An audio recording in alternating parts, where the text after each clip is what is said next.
Hello and welcome back to our Fm22 Journeyman with Manchester City, where we're attempting to go from non-league football to winning the Champions League. Since the last episode, fortunes have slightly changed, but not really. We obviously saw the Hertha Berlin and Arsenal matches in yesterday's episode. We haven't lost another game since then. We did beat Leeds 2-1 in the fourth round of the Carabao Cup. We then drew Liverpool in the quarter-final, which means we faced Liverpool twice in the same week, which is not something I'm looking forward to. In particular, we've beaten Barnsley. We then drew against Hertha Berlin in Germany itself. 3-1 win against Leicester. We did draw 1-1 against Aston Villa, which was a bit of an annoying one because they are down in the relegation zone. And then we've just gone and thumped Maccabi Tel Aviv 6-0. Today we're going to be facing Leeds and West Ham. That is a Sunday game and a midweek game in the league. At the moment, the league, as we can see over here, looks like this. It does have us down in 5th. But with this game, we could jump up as high as 3rd. And then if we win the game after that, which is also in hand, we would be on 30 points, which would put us 1 point behind first place Arsenal. I think it would probably keep us in 3rd, depending on Liverpool's results, etc., etc. We are going to jump straight into the match today, though. Let's have a look at the team we are going to be using. We line up like this. We've got Ederson in goal, a back four of Mendes, Vukovic, Diaz and Kruger. We've then got Alexander-Arnold, Rice and Foden in midfield. Damsgaard over on the left with Saka on the right behind Adeyemi, who is up front. We do not want to proceed to match because I don't put goalkeepers on my bench. So let's just get rid of Alex Murray.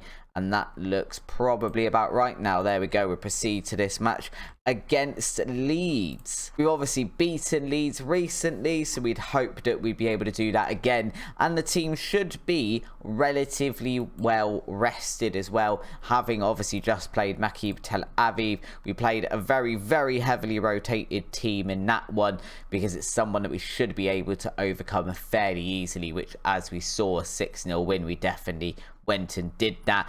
If you are enjoying the series, of course, and you enjoyed today's episode, please do drop a like down below and hit the subscribe button as well as the notification bell, and join the channel. It's completely free. You can unsubscribe whenever you want to, but there's loads of content for you to have a look at on the channel, including this series, which is now being uploaded daily for you. And let's hope this is the start. Now we're uploading daily. This is the end of the first week of us having done so.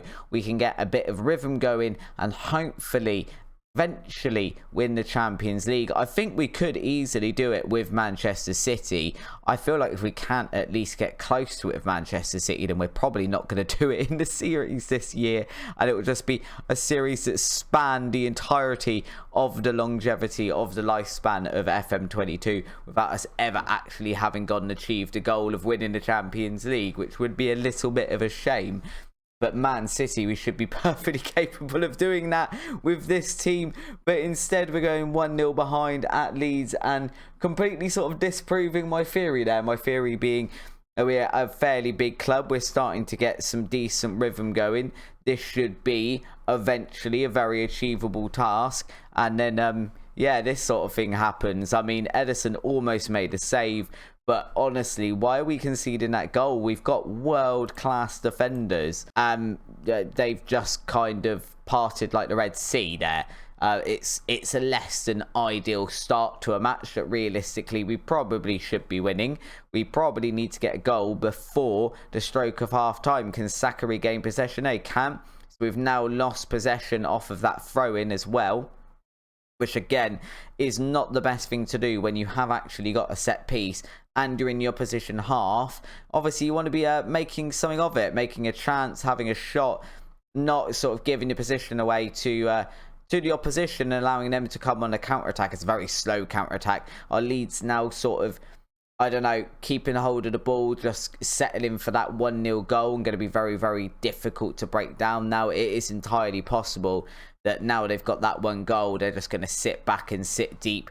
And when they have got the ball, just be content to keep hold of it. Calvert-Lewin there, though, absolutely clattering what I believe was the crossbar, potentially was the post. We do have a corner here, though. Foden into Ruben Diaz.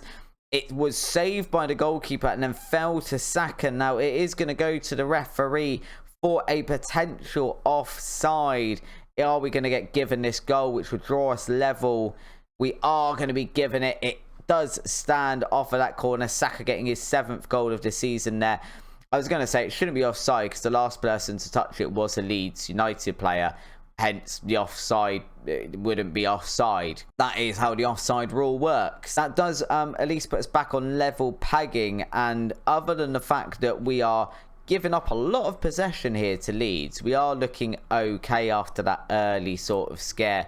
We demand more from the team just before half time now, and hopefully they can get something out of this match. Coming up into the second half now, we're just about ahead on XG. We are obviously ahead on shots. We're going to pump our fists today. We're going to let the team know that it's time to step up and show everyone why we should be in those top 4 positions, because we don't always show it. And I don't know if it's a bit of a lack of confidence thing now. We've had 2 sort of seasons outside of those European top continental spots. Maybe there's a bit of a lack of belief in the team that we're actually a top 4 side and we can go and do that sort of thing. Who knows? It is entirely possible that that's the case, but we need to turn that around quickly. And we have 11 shots and a really, really good XG. I'm very tempted here, and I think I will with 60 minutes gone. We are going to go attacking, because sort of drawing these matches isn't really a lot of good to us. Kruger is injured. I never saw him actually get injured. Tarek Lamptey is going to come on for him though, and Declan Rice not having a fantastic game. Let's bring on Corral. Corral's always been pretty decent when we have brought him on or when he started games. He's definitely one you can improve with time, but he does do all right already when he is coming onto the pitch. So I'm very, very happy to use him if we can. And what we really want now is to get another goal. And when I say we want to see another goal, we don't want it to be at that end of the pitch particularly. That's a 2-1 score line to Leeds now off of another set piece. What is wrong with us? Why are we so leaky? Why are we so leaky? And we just seem to do it. We seem to have a habit of this with our teams as well. Camera shy on YouTube. Decide to let form completely slip away the moment we are on camera. Mendy's here going to try and alter the course of this match. Damsgaard now into Saka. It's gone all over the place. It's come out to Corral now, but that is going to be the end of the highlights, so nothing coming of that one. And we are now very, very quickly running out of time to actually do anything in this match. Foden isn't having the best match. Adeyemi's having an absolute stinker though. We're going to bring on Alexander Isak, I think, because Isak was pretty good last match. Hopefully his confidence is fairly high. Hopefully he can come on, maybe nick a goal here. I'll take a point at this point. I'd rather have obviously 3, but at least it wouldn't be another defeat in the Premier League, because we are starting to rack up a number of those. Obviously, we've had the one to Everton. We've had the one to Arsenal. I think we've lost to West Ham already as well this season. We need to stop the losses and start the winning. Isak, I just said he was in good form. Maybe Isak needs to be starting the next match on Wednesday night, because he does seem to be in good goal scoring form. Foden with the corner. It sort of comes out, Isak hitting it first time into that top corner. That is going to hopefully at least salvage a point now. I'd be very surprised if we now go up and get another one. But it's not impossible with us on the ball here. Corral now coming forward. It's a ball into the box for Saka. Saka with a first time shot. It has been saved. It's going to be another corner. We did just see a score and equalise off of a set piece. Alexander-Arnold into the box. It's been cleared out to Damsgaard. Alexander-Arnold again into the box to that far post, but it is saved on this occasion. There is about 3.5 minutes remaining in this half now, and Leeds are on the ball. And I feel maybe at this point we do drop back to positive, because although we'd like to win the match, we'd also like to avoid losing it. And we do avoid losing today, but it feels a bit like 2 points dropped rather than 1 point gained here. And it does mean we remain in 5th place behind Spurs, behind Southampton, Liverpool and Arsenal. Not ideal. Obviously we can go up to 28 points, so we could creep into those top 4 by the end of the episode with a good result against West Ham. But that does actually mean winning a match. Hopefully we can do that against West Ham. Let's go see if we can. Meet you there in a second. And we are going to have to try and win that match after making a number of changes just due to the intensity and quickness of these fixtures. We are a very, very tired side. So our lineup today is looking like this. We've got Ederson in goal, a back four of Lamberty, Upamecano, Malacio and Alexander-Arnold. We've then got Rice, Corral and Mariba in midfield, Sterling and Saka on the wings behind Isaac. As we can see, Foden is tired. Vukovic, who played last match, is tired. Kruger as well. Damsgaard and Mendes, all a bit too tired. Saka isn't exactly completely fully fit, but he's the fittest of our players that we've got who can actually play capably over on the right wing. So we are just having to start him. That and the fact that he's had such a good start to life at Manchester City has been pretty much invaluable. So we kind of have to start him if we can. And yeah, let's hope this side is good enough to go get a result that we need desperately here against West Ham. We can't keep dropping points. We do need to start actually winning some matches. And in tomorrow's episode, we have got two very, very important games. The first against Spurs in the league and the second against Liverpool in the league. Obviously, we saw earlier we do play Liverpool twice in the same week, which is going to be lovely for fitness levels. And I do feel in the interest of maybe just sort of not winning the Premier League, but qualifying for the Champions League, we might have to just sort of sack off the Carabao Cup. So I don't think we've quite got the squad depth to compete against Liverpool twice at a capable level in 1 week. Oh dear Lord, we've almost conceded there against West Ham with inside 5 minutes. We need to stop doing that sort of thing very, very quickly. As you can see, when I'm saying those games against Tottenham and Liverpool are very, very important, we are currently, as it stands, 4th, and they are 2nd and 3rd in the league. Alexander-Arnold grabbing possession back there. That was really good. Saka into the box, into Isaac. Isaac trying to grab himself another goal in this episode. Not quite managing it, but he got very, very close there. I was wondering why we're 4th. It's because Southampton haven't played yet, so we are going to jump them just on the fact that we have played one more game and have hence drawn ahead of them on points. If we could get 3 here rather than our current 1, that would do us the world of good, especially as Southampton could drop points in their game in hand, which I assume is probably being played tomorrow, because we're playing on Saturday. I think we're playing on Saturday here. We might be playing on Sunday. I can't say that I actually took that much notice, but Southampton either way not yet played. West Ham have just drawn ahead. It does look like that's going to go back to VAR though. I think that is definitely offside. It definitely had suspicions of looking offside. It isn't. Goal is awarded again, and once again we just see, I mean, it's just stupid sloppy goals. It's a through ball. We haven't done anything with it.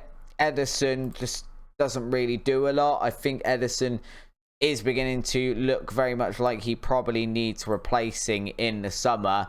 I don't want to say he's all of the problem. Never mind. Bear with a second. Malacio there, absolutely thumping one home with his head off of that corner to draw us back onto level terms.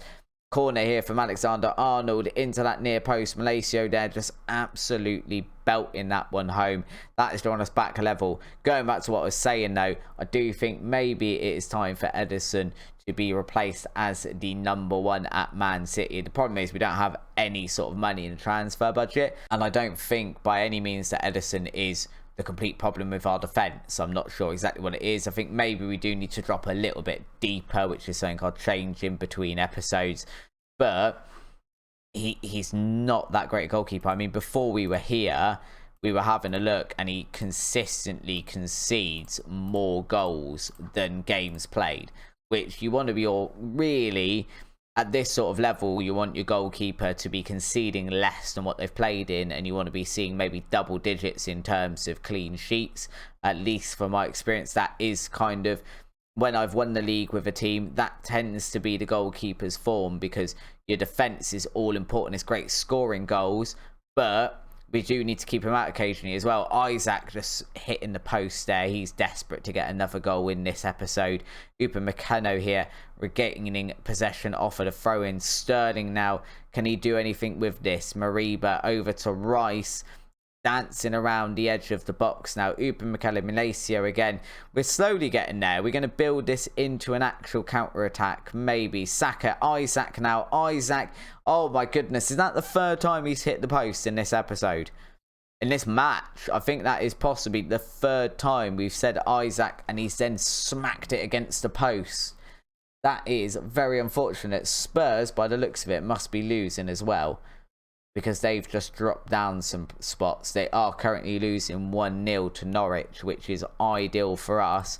If we can go on and win this one, even better. Right now, though, we are still only drawing, and we are on the 65th minute, and it's very, very definitely time to make some substitutions. Saka can come off. Do we bring on Adeyemi, or do we bring on Duffy Winterbottom? We're going to bring on Duffy Winterbottom purely because Adeyemi's not fully fit, so why bring him on? Alexander-Arnold, same problem over here. We want to keep him on for his set pieces, but he's not fully fit, so why do that? So we'll bring on Kruger instead. Declan Rice, Corral. I mean, Declan Rice, do we take him off? Let's leave him on for a few more minutes, and then we'll take him off if we need to, I think. Right now, though, we just need to go and get that other goal that we desperately need. Let's go attacking. That didn't work very well for us against the Leeds, but we're going to try it again. We're going to go attacking. We're going to hope for the best.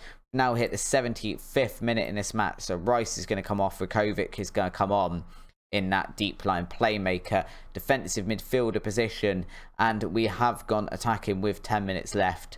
After getting goals in the last couple of matches, Isaac today has been both unlucky, unfortunate, and a bit irritating, because we'd quite like him to have got those couple of shots he had and got us the goal we need in this match, get us those 3 points, although we do still have time to go and do it. Duffy Winterbottom now beating the man on the turn, although he's just kind of tackled Kruger himself and then regained possession off of the West Ham player. He did a lot in that move there. None of it was very good. Sterling is through on goal though. Sterling straight at the goalkeeper. Duffy Winterbottom is the man who's just going to knock it out of play there with a first touch, which was absolutely abysmal. That was a terrible first touch. This has been a terrible couple of games for Manchester City. And honestly, we need to start picking up points. This is getting very, very close to what it looked like last season again, where we couldn't pick up points to save our life. It does put us up into 4th, but equally Southampton still have a game in hand. Spurs look like they came back in their match. They did. They came back to get the 3 points. And now, in tomorrow's episode, we're going to need to be facing Spurs and Liverpool. That's only a couple of games away. We've got Sunderland, and then luckily we've got an easy midweek game against Dunstredder. But then we've got Spurs, Liverpool midweek in the Carabao Cup quarterfinal, and then Liverpool in the league. So, you know, not a difficult run at all in tomorrow's episode. If you have enjoyed today's episode of my suffering, of course, please do drop a like down below. It's always very, very much appreciated. It really, really helps out with the YouTube algorithm. Any engagement, drop me a comment. Let me know what you do to try and sort out this Manchester City side and how you would rebuild it into a top 4 team. If you want to follow along with the rest of the series, of course, hit the subscribe button. Until next time, though, guys, have a look at the content on the end screen, and I will see you tomorrow. Bye bye.